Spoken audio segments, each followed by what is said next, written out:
गांव वाली वर्सेस शहरी बहू की फैशन कंपटीशन। अनन्या, तुमने अपनी सिलाई मशीन तोड़ दी। आखिर क्यों किया तुमने ऐसा? तुम तो इससे इतने अच्छे कपड़े डिजाइन कर लेती थी। बस कीजिए अब और मुझे झूठी तसल्ली मत दीजिए। मैं समझ चुकी हूँ कि मुझे फैशन डिजाइनर का एफ भी नहीं पता है। सच तो ये है कि मैं बस एक गांव की गंवार बहू बनकर रह गई हूँ। आखिर अनन्या का ये आत्मविश्वास कैसे टूटा? क्या अनन्या किसी कंपटीशन का हिस्सा थी या किसी ने जानबूझकर उसके हुनर का मजाक बनाया था? चलिए समय के पहिए को थोड़ा पीछे घुमाते हैं और जानते हैं इस घटना के पीछे का रहस्य। मैम, कब से कह रहा हूँ ठीक से पोज दीजिए, आपका लुक अट्रैक्टिव नहीं आ पा रहा है। क्या बकवास कर रहे हो? इतने डिजाइनर कपड़े पहनने के बाद भी तुम्हें मेरा लुक अट्रैक्टिव नहीं लग रहा है? ऐसा कॉम्प्लीमेंट अगर तुमने दोबारा मुझे दिया ना तो अपने ससुर जी से कहकर मैं तुम्हें काम से निकलवा दूंगी। वहीं सामने की बिल्डिंग में रहते लोग उस बिल्डिंग की तरफ देख रहे होते हैं जहां नैना फोटो शूट करवा रही होती है। अरे हमारी बिल्डिंग के जस्ट सामने ही इन्होंने अपना ये फैशन डिजाइनर का स्टूडियो क्यों खोल लिया? देखो कितने छोटे छोटे कपड़ों में इनकी बहू फोटो शूट करवा रही है। अरे तो ये उनका बिजनेस है भाई, और बहू इतनी सुंदर मिली है कि सारे कपड़े ये लोग उसी पर ट्राई करते हैं। सुमित्रा, तुम्हारी बातों से तो साफ लग रहा है कि तुम भी इन लोगों का ही समर्थन कर रही हो। लेकिन तुम्हें एक बात बता दूं कि इन छोटे छोटे कपड़ों में हमारे जवान बेटों ने इसे देख लिया ना तो उनके पैर डगमगाने में समय भी नहीं लगेगा। अरे नहीं नहीं, तुम सही कह रही हो, लेकिन ये बात इन्हें समझाना मुश्किल है। अब लेट नाइट नैना अपने घर का डोर बेल बजाती है। वंदना दरवाजा खोलती है। आ गई बहू, आ घर के अंदर आ। तभी पड़ोस की कलावती अपनी बैल्कनी से, वंदना, तुम अपनी बहू को कुछ कहती क्यों नहीं हो? इतनी रात रात तक बिल्डिंग में गैर मर्दों के साथ छोटे छोटे कपड़ों में फोटोशूट करवाती है। नहीं, मुझे क्यों अजीब लगेगा? मेरी शहरी बहू के फैशन के चर्चे तो पूरे सोसाइटी में होती है। थैंक यू मम्मी जी, जो आपने मेरे सपोर्ट में इतना कहा। बाय द वे कलावती जी, जो आपको अजीब लग रहा है ना वो मेरा टैलेंट है जो सोसाइटी की और लड़कियां नहीं कर सकती। इतना कह के नैना वहां से चली जाती है। इसी तरह कुछ हफ्ते गुजरते हैं और एक दिन वंदना अपने घर की टेरिस पर छोटी सी पार्टी ऑर्गेनाइज करती है जिसमें सोसाइटी की सभी सास बहू डांस ड्रिंक जैसी चीजें पार्टी में कर रही होती हैं। वंदना, तुम्हारी बहू वैसे काफी ज्यादा मॉडर्न और स्टाइलिश है। उसके कपड़े भी काफी अच्छे हैं लेकिन थोड़े अपमानजनक भी है। थोड़ा बदन ढका रहना चाहिए था। देखो दूसरी औरतों के पति तुम्हारी बहू को ही घूर रहे हैं। हाँ, उसे थोड़ा बहुत तो अपने कपड़ों को सलीके से पहनना चाहिए। सॉरी, लेकिन किसी और के पति मुझे देख रहे हैं तो इसमें मेरी गलती नहीं, उनकी पत्नियों की गलती है जिनके पास अच्छा फैशन सेंस नहीं है। वो मेरा कंपटीशन नहीं कर पाती हैं। करना भी नहीं है। तुम अपना बॉडी डिस्क्लोज करके शो करती हो। हमारे पति इस चीज के लिए हमें कभी समर्थन नहीं करते। हाँ, और मुझे तो लगता है तुम्हें ओवर कॉन्फिडेंस है नैना कि तुम्हारा फैशन सेंस सबको ही पसंद आता है। लेकिन ऐसा नहीं है, कुछ लोग अगर तुम्हें पसंद करते हैं तो कुछ नापसंद भी करते हैं। बस बस, आप लोगों के ओपिनियन से साफ पता लग रहा है कि आप मेरी शहरी बहू के फैशन सेंस से जलते हैं और ये कंपटीशन तो नजरिया में ही हो जाता है और उसमें मेरी बहू जीत जाती है। बाकी अब पार्टी खत्म हुई, चलिए आप लोग जा सकते हैं। अब जब नैना कमरे में आती है तो नैना का पति गुस्से से, नैना ये सब क्या है? तुमने ये टाइट शॉर्ट ड्रेस पार्टी में क्यों पहन रखी थी? तुम्हें पता है कुछ लोग तुम्हें कितनी गंदी नजरों से देख रहे थे। कुणाल, मुझे पता नहीं था कि तुम मेंटली अब तक ग्रो नहीं हुए हो। खैर, मैं अपना रहन सहन नहीं बदलूंगी और मुझे अब नींद आ रही है, सो गुड नाइट। इसी तरह एक दिन नैना की ननद पूजा, भाभी मेरा ऑफिस को लेट हो रहा है, आप मेरे लिए जरा लंच बॉक्स बनाकर दे दीजिए प्लीज। एक्सक्यूज मी पूजा, मुझसे ये सब नहीं होगा। जाओ सैंडविच बनाकर खा लो, मुझे फैब्रिक पर डिजाइन तैयार करने हैं। भाभी, आप घर के काम तो कभी करती ही नहीं है, ना ही आप हमारे साथ समय बिताती हैं। हाँ तो क्या दिक्कत है इसमें? अगर बहू घर के काम करने के लिए मना करती है, मैं हूँ ना। अब ये सुनकर नैना वहाँ से चली जाती है। माँ, भाभी घर के छोटे मोटे काम भी नहीं करती हैं। तभी वहाँ पर महेश जी आते हैं। वैसे मेरी बेटी ठीक कह रही है, थोड़ा बहुत समय बहू को घर में भी बिताना चाहिए। अब पूजा खुद से सैंडविच बनाकर तैयार करती है और वही लेकर ऑफिस जाती है। इसी तरह कुछ हफ्ते गुजरते हैं जिसके बाद वंदना अपने छोटे बेटे राजीव की शादी करने का फैसला लेती है। सभी लोग हॉल में बैठे हैं। सुनिए जी, मैं सोच रही हूँ कि अब मैं अपने छोटे बेटे राजीव की शादी कर दूँ और राजीव की पत्नी मैं सोच रही हूँ काफी पढ़ी लिखी और एक्स्ट्रा मॉडर्न ख्याल की लाऊं। हाँ, तुम बिल्कुल ठीक कह रही हो। राजीव की पत्नी तो और भी ज्यादा टैलेंटेड लेकर आएंगे हम लोग, ताकि हमें अपने बिजनेस में नए नए आइडियाज मिल सके। ये सुनकर नैना, अरे बाप रे, अगर देवर जी की पत्नी मुझसे भी ज्यादा टैलेंटेड, एजुकेटेड और स्टाइलिश आ गई तो ये लोग तो मुझे छोड़कर उसे ही भाव देने लगेंगे और हो सकता है कि फिर वो लड़की मुझे घर में छोड़कर खुद सारे काम बाहर के संभालने लगे और मैं नौकरानी बनकर रह जाऊं। नहीं नहीं मम्मी जी, मैं क्या कह रही थी कि देवर जी की पत्नी ज्यादा समझदार लाने की जरूरत नहीं है। आप शहर की ही कोई कम पढ़ी लिखी लड़की ले आइए, क्योंकि आप जानते हैं कि काम के दौरान मैं घर नहीं संभाल पाती हूँ। अगर देवरानी जी थोड़ी कम पढ़ी लिखी आ गई तो वो ये सब संभाल लेगी। नहीं, इस घर में कोई भी गांव की गंवार या कम पढ़ी लिखी लड़की नहीं आएगी। तुम जानती हो सोसाइटी में हमारा कितना नाम है, लोग क्या कहेंगे। वहीं घर के ग्रिल पर खड़ा राजीव, नहीं, मुझे अभी कोई शादी नहीं करनी, लेकिन अगर मुझसे किसी ने वजह पूछी कि क्यों नहीं करनी तो मैं तो फंस जाऊंगा। अब अगले दिन घर में पंडित जी आते हैं, जो वंदना को एक मॉडर्न स्टाइलिश लड़की की तस्वीर दिखाते हैं। पंडित जी, ये लड़की बिल्कुल वैसी है जैसी मुझे चाहिए। बेटा राजीव, तुम भी देख लो। बड़ी बहू, तुम भी देखना, बताओ कैसी है। हाँ, माँ, ये लड़की ठीक है। हाँ मम्मी जी, ये लड़की ठीक है देवर जी के लिए। अब राजीव अपने कमरे में आकर, अरे नहीं, मैंने बहुत बड़ी गलती कर दी। मुझे उस लड़की की तस्वीर देखकर हाँ नहीं करनी चाहिए थी। अब वंदना अगले ही दिन परिवार वालों के साथ लड़की वालों के घर उपस्थित होती है। वंदना जी, आप आ गई, आपका इंतजार था। आओ बैठो अंदर। बेटी जाओ, सबके लिए कुछ खाने पीने का लेकर आओ। अब प्रियंका रसोई से स्वादिष्ट पकवान बनाकर लेकर आती है। प्रियंका ने इस वक्त काफी सुंदर वन पीस ड्रेस पहना होता है, जिसकी फिटिंग उसकी बॉडी को काफी आकर्षक दिखा रही होती है। बाय द वे, आप बहुत अच्छी लग रही हो देवरानी जी। हाँ, लड़की तो हमें आपकी बहुत प्यारी लग रही है। हमारी तरफ से तो ये रिश्ता पक्का है। बेटा, तुम्हें लड़की पसंद है? हाँ, ठीक है। अब वंदना रिश्ता पक्का करके घर आ जाती है और कुछ दिनों में शादी की तैयारियां शुरू हो जाती है। राजीव की हल्दी संगीत की रस्म होने लगती है और फिर कुछ हफ्तों में राजीव की शादी का मंडप तैयार हो जाता है और पूरी विधि विधान के साथ राजीव की शादी प्रियंका से हो जाती है। अब शादी के बाद राजीव अपनी पत्नी को लेकर अपने घर की दहलीज पर खड़ा होता है, तो वहीं वंदना आरती की थाली लिए। बहू, घूंघट पीछे कर लो, अब तुम घर के अंदर खड़ी हो। अब वंदना की छोटी बहू जैसे ही अपना घूंघट ऊपर करती है, वंदना के हाथ से आरती की थाली छूट कर गिर जाती है। हाय रब्बा, राम राम, ये लड़की कौन है? ये वो लड़की नहीं है जो मैंने तेरे लिए पसंद की थी। उन्होंने हमारे साथ गद्दारी की है, मैं उन्हें छोड़ूंगी नहीं। अब वंदना जैसे ही फोन में नंबर डायल करती है, राजीव हाथ से फोन लेकर पटक देता है। कोई गद्दारी नहीं हुई है माँ मेरे साथ तो इंसाफी हुई है। कैसी इंसाफी देवर जी? ये गवार लड़की हमारे घर के दहलीज पर आपकी पत्नी बनकर खड़ी है और आप इसे इंसाफी कहते हैं? मैं इससे प्यार करता हूँ और आप लोगों ने जिससे मेरी शादी की बात की थी, उसी लड़की ने मेरी मदद की है। राजीव जी, आप यहाँ? आपको तो बारातियों के साथ होना चाहिए। रुक जाओ प्रियंका, ये शादी मत करो, तोड़ दो ये शादी। मैं तुमसे प्यार नहीं करता, ना ही मैं तुम्हें कभी वो प्यार दे पाऊंगा जो सोचकर तुम मुझसे शादी कर रही हो। अरे तो आप ये बात पहले भी तो बोल सकते थे। इतनी बात आगे बढ़ाने के बाद अब आप कहते हैं कि आपको शादी नहीं करनी। मेरी गलती है, मैं मानता हूँ, लेकिन मैं क्या करूँ, मैं मजबूर था। मैं जिस लड़की से प्यार करता हूँ वो गरीब है और मेरे माँ बाप मुझे कभी सपोर्ट नहीं करते इस शादी के लिए, इसलिए मुझे यहाँ तक आना पड़ा। क्या तुम उसे ये दुल्हन का जोड़ा पहना सकती हो? ठीक है, मैं ये बलिदान देने के लिए तैयार हूँ, क्योंकि शादी के बाद तो तुम वैसे भी मुझसे कभी प्यार नहीं कर पाओगे। अब पार्लर के अंदर राजीव की गर्लफ्रेंड दाखिल होती है, जो पुराने फटे सूट में होती है, और फिर प्रियंका उसे अपने हाथ से दुल्हन बनाती है, जिसके बाद वही लड़की दुल्हन बनकर मंडप में बैठ जाती है और राजीव से शादी कर लेती है। प्रणाम मम्मी जी। प्रणाम पापा जी। खबरदार, जो अपने मुंह से तूने मेरा नाम भी लिया तो।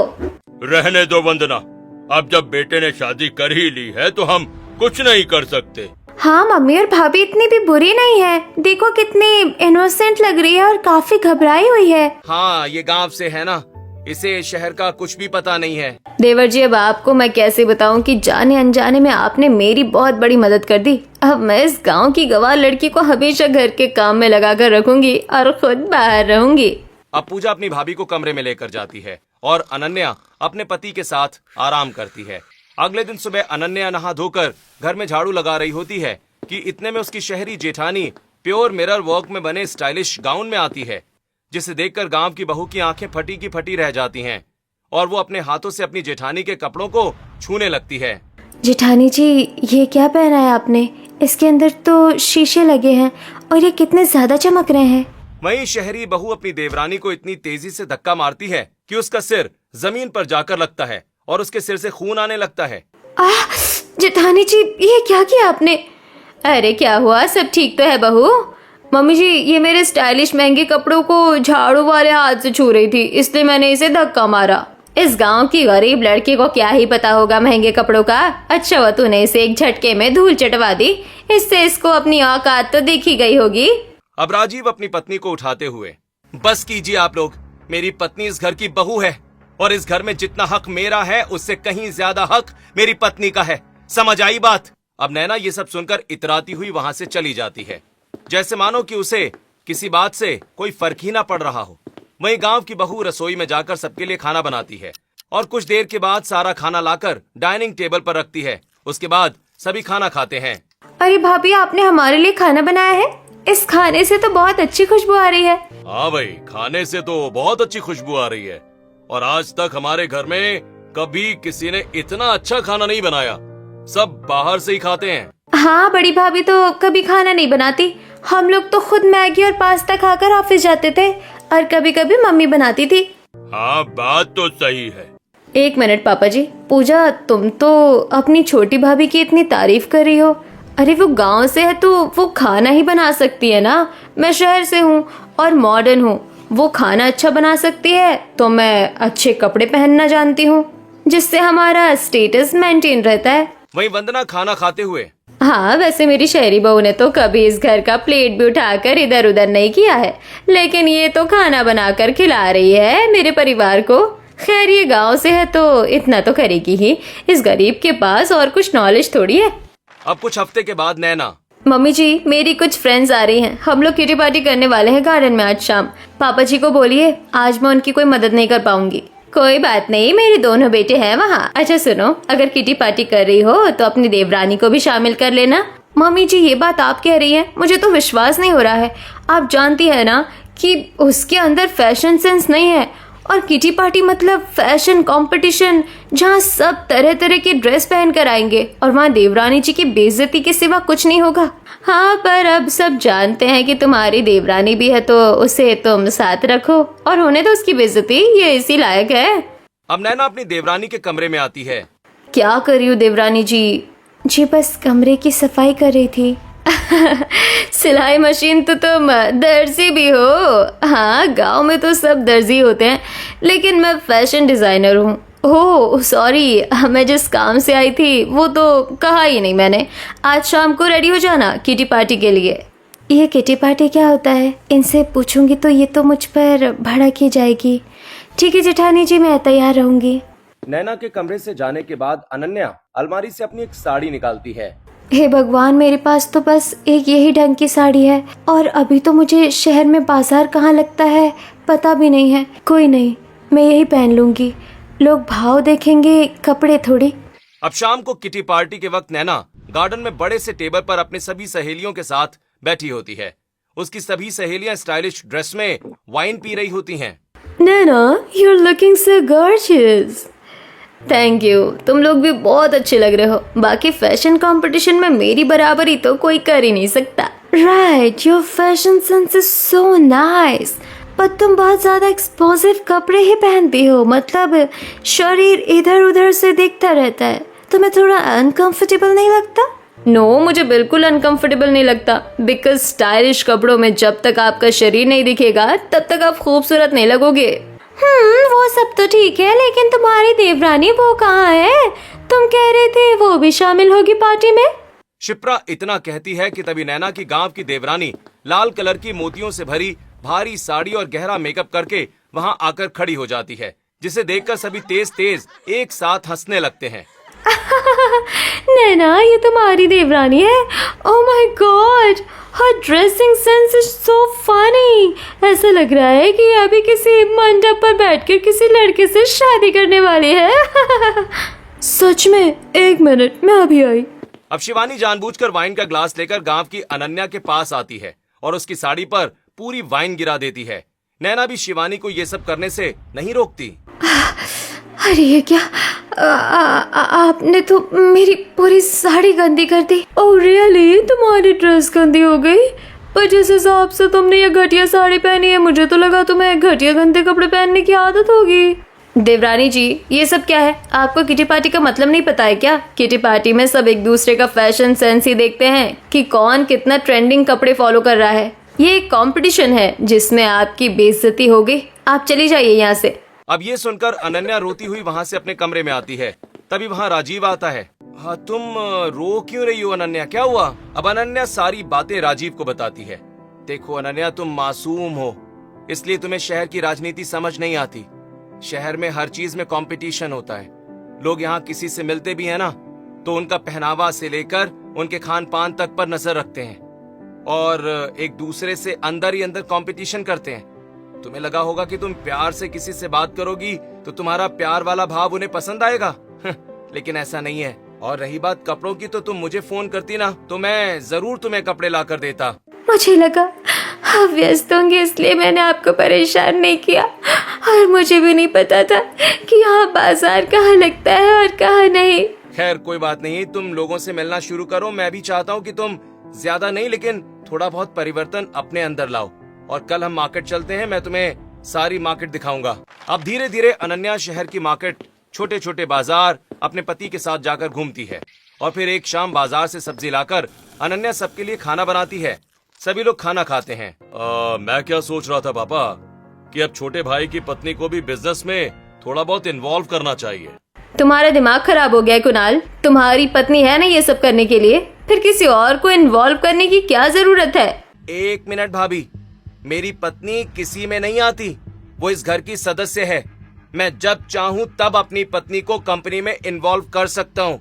लेकिन आप घबराइए मत, वो अभी इन चीजों के लिए रेडी नहीं है। लेकिन जिस दिन वो रेडी हो गई ना, वो आपको भी पीछे छोड़ देगी, याद रखिएगा आप। घमंड बहुत अच्छा कर लेते हो देवर जी अपनी गांव की पत्नी पर, लेकिन अफसोस मुझे नहीं लगता कि ये मुझसे कभी कंपटीशन कर पाएगी। और अगर किया भी तो इन्हें हार के सिवा कुछ नहीं मिलेगा। अरे बस बस, आप लोग बात को इतना मत बढ़ाइए, मैं घर ही संभाल लूंगी। अब इसी तरह कुछ हफ्ते और गुजरते हैं और एक दिन महेश सभी से, भाई आप लोगों से एक बात कहनी थी मुझे। जी बताइए ना, क्या हो गया? सब ठीक तो है ना? हाँ सब ठीक है, बस मैं ये कह रहा था कि हमारे फैशन डिजाइनर स्टूडियो में बहुत बड़ी पार्टी ऑर्गेनाइज की गई है, जहाँ पर हमारी तरह और भी कई फैशन डिजाइनर आएंगे अपने अपने स्टाइलिश कपड़ों में। हम ऐसा कह सकते हैं कि ये पार्टी कम और कपड़ों का कंपटीशन ज्यादा है कि किसने कितने स्टाइलिश और महंगे ब्रांडेड कपड़े पहने हैं। पापा जी आप टेंशन मत लो, आपकी बड़ी बहू इस कंपटीशन को जरूर जीतेगी। बिल्कुल सही कहा, हर बार तो तुम ही जीतती हो। हाँ, लेकिन इस बार भाभी के साथ मेरी पत्नी भी रहेगी इस पार्टी में। ये क्या कह रहे हो बेटा? तुम्हारी पत्नी गांव की है, उसके पास फैशन सेंस नहीं है, भरी महफिल में उसकी बेइज्जती होगी, तुम ये स्वीकार कर लोगे? मैं संभाल लूंगा और वो जाएगी। वैसे राजीव ठीक कह रहा है, इस पार्टी में दोनों बेटों की पत्नियों का होना जरूरी है, क्योंकि सब जानते हैं कि मैंने दोनों बेटों की अब शादी कर दी है। अब गांव की बहू कमरे में अपने पति से, सुनिए जी, आपने सबके सामने क्यों कहा कि मैं भी पार्टी में जाऊंगी? आप जानते तो हैं कि शहर के ये फैशन कंपटीशन मुझसे नहीं हो पाते हैं। मैं गांव की हूँ, मेरा पहनावा सबसे अलग होता है। अरे हाँ, पर तुम्हारे पास सिलाई मशीन है ना, तुम अच्छी कारीगरी जानती हो। जी मैं कुछ भी करूँ, लेकिन मैं शहर के फैशन कंपटीशन की बराबरी नहीं कर सकती हूँ। यहाँ सब छोटे छोटे टाइट अजीबोगरीब कपड़े पहनते हैं। पर मैं चाहता हूँ कि मेरी पत्नी इस पार्टी में मेरे साथ रहे। मैं अकेले पार्टी में नहीं जाऊंगा, और जब तक तुम ऐसी पार्टी नहीं अटेंड करोगी तब तक तुम्हें भी कुछ समझ नहीं आएगा शहर के तौर तरीके कैसे होते हैं और कैसे नहीं। अब रात को ऑफिस से आते वक्त राजीव अपनी पत्नी के लिए मार्केट से कई तरह के फैब्रिक खरीदता है। अब कपड़े देखकर अनन्या, आप कपड़े लेकर आ गए? चलिए ठीक है, मैं रात को अपने लिए इसी से कुछ बना लूंगी। अब सारी रात सिलाई मशीन पर अनन्या अपने लिए ड्रेस तैयार करती है। दूसरी तरफ नैना अपने कमरे में एक स्टाइलिश ड्रेस तैयार कर रही होती है। मैं इस ड्रेस में कोई बाजू नहीं रखूंगी और पैरों के पास भी एक लंबा कट रख लेती हूँ जिसमें मेरे खूबसूरत पैर अच्छे से एक्सपोज हो पाए। ड्रेस का नेक भी मैं काफी डीप रखूंगी ताकि मेरा लुक बोल्ड लगे। अब अगले दिन सभी लोग पार्टी में जाने के लिए काफी स्टाइलिश कपड़ों में रेडी होते हैं। नैना ने महंगा गाउन पहना होता है। नैना, तुमने फिर ऐसे टाइट कपड़े क्यों पहने हैं और ये पैरों पर कट क्यों है? ये फैशन है तो चुप कर। और छोटी बहू, तुम ये फ्रॉक सूट में जाओगी? जी जी जी जी, जी माँ जी, ये मैंने अपने हाथों से बनाए हैं। वैसे राजीव जी कहाँ हैं? भाभी भैया पहले चले गए थे, कुछ अर्जेंट था इसलिए। चलो अब हम भी चलते हैं।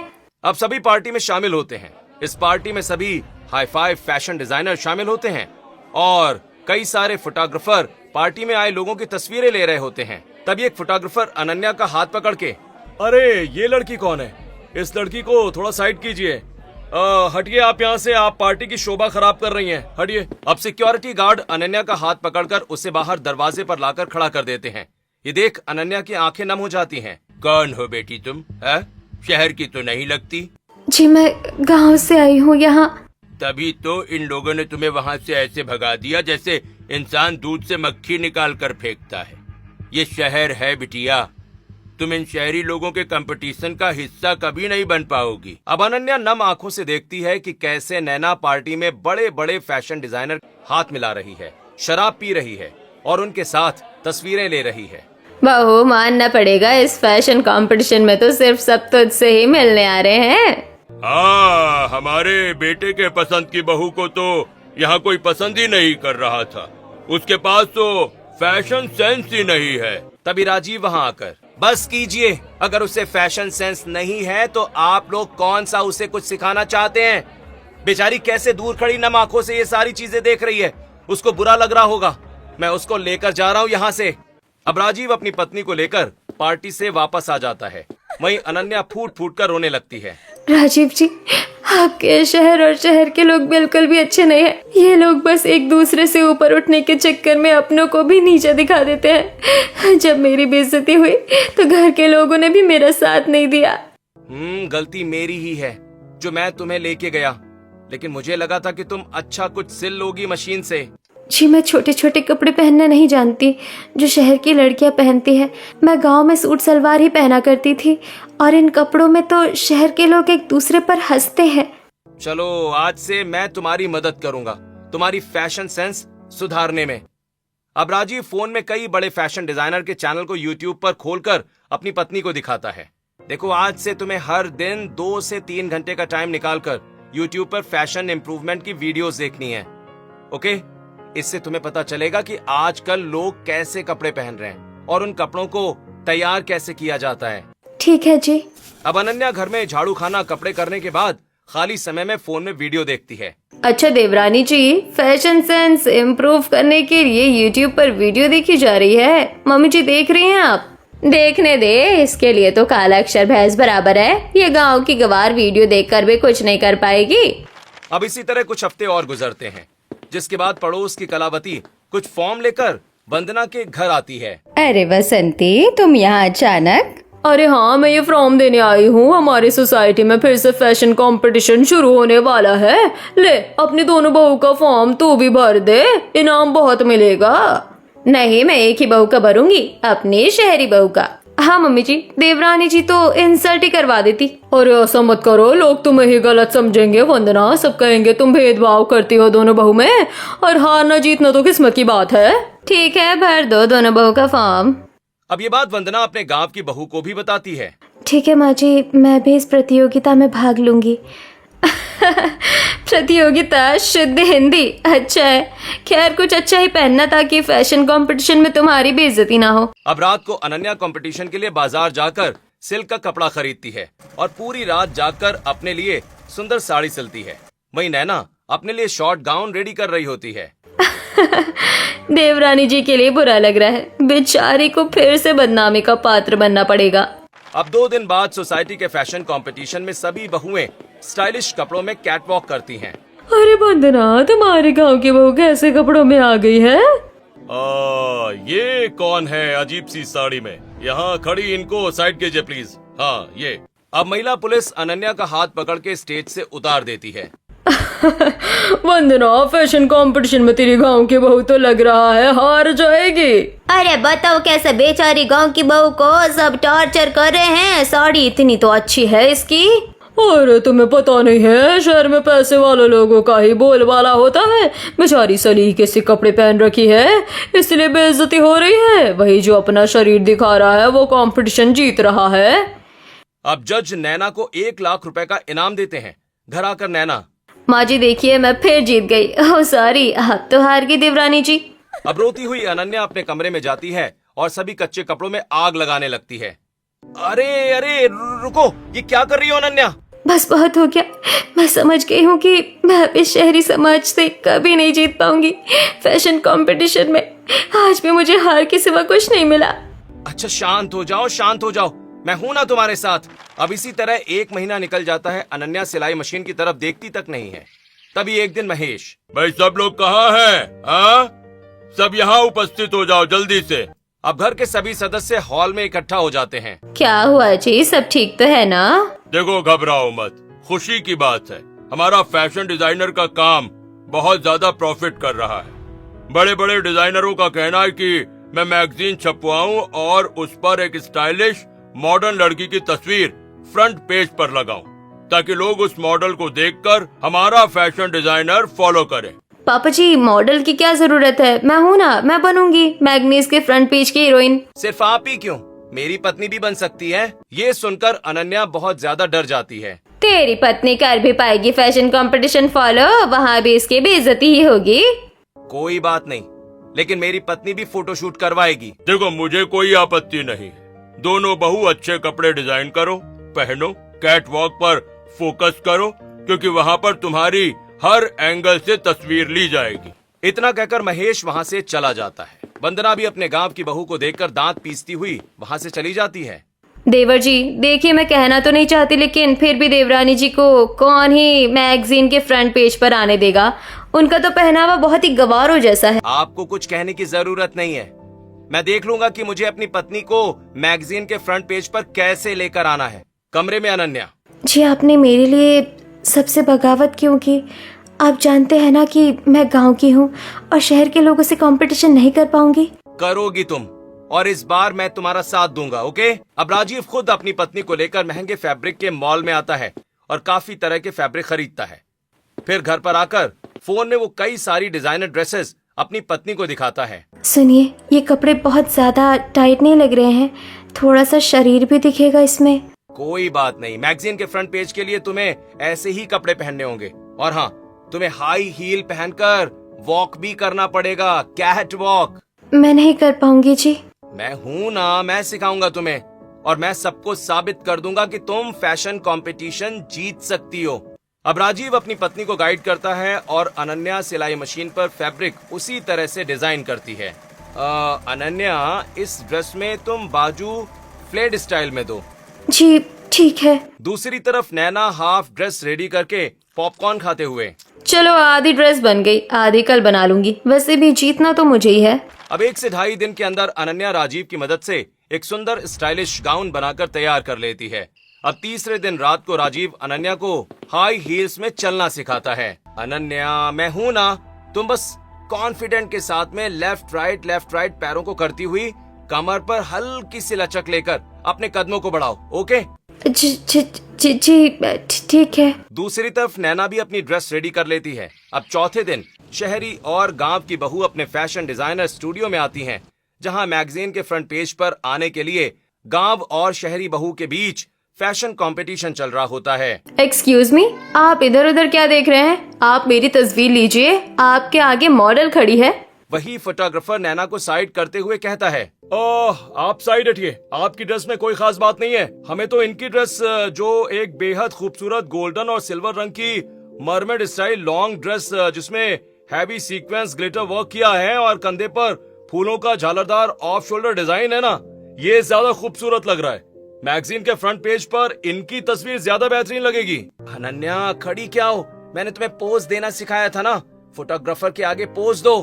एक मिनट, एक बार आप मेरी ड्रेस भी तो देखिए। ये एक बेहद स्टाइलिश रॉयल ब्लू कलर का इंडो वेस्टर्न कोट सेट है, जिसमें मोतियों वाले बूटी वर्क के साथ mermaid style long skirt, crop top और ऊपर से एक ट्रांसपेरेंट नेट लगाया गया है।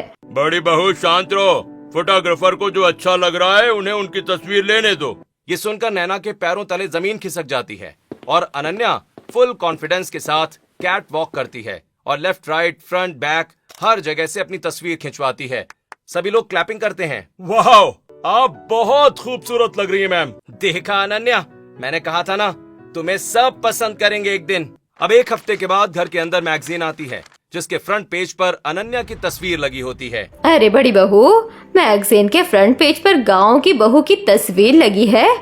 हाँ भाई, हमारे फैशन डिजाइनर में जो भी फोटोग्राफर आए थे उन्हें हमारी गांव की बहू की ड्रेस ज्यादा पसंद आई और ये चेहरा भी लोग बहुत पसंद कर रहे हैं। इसलिए आज से हमारे स्टूडियो का सारा काम हमारी छोटी बहू संभाल लेगी और सारे ड्रेस सबसे पहले इसे ही पहनाए जाएंगे। पर फिर मैं क्या करूंगी पापा जी? देख लिया आप लोगों ने, मैंने कहा था ना कि मेरी पत्नी फैशन डिजाइनर कंपटीशन में जीत सकती है। बस उसे एक अच्छी गाइडेंस और सपोर्ट की जरूरत है, जो आप लोगों ने कभी नहीं किया। हाँ राजीव, तू सही कह रहा है भाई। हाँ भैया, मैं एग्री हूँ आपकी इस बात से। गांव की भाभी को किसी ने सपोर्ट नहीं किया, लेकिन आपकी सपोर्ट से आज वो टॉप पर खड़ी है। अब इस दिन के बाद से अनन्या का आत्मविश्वास फिर से बढ़ जाता है। वो बहुत कॉन्फिडेंट और चैलेंजिंग लड़की बन जाती है। वहीं नैना अब अनन्या से कपड़े डिजाइन करना सीखती है।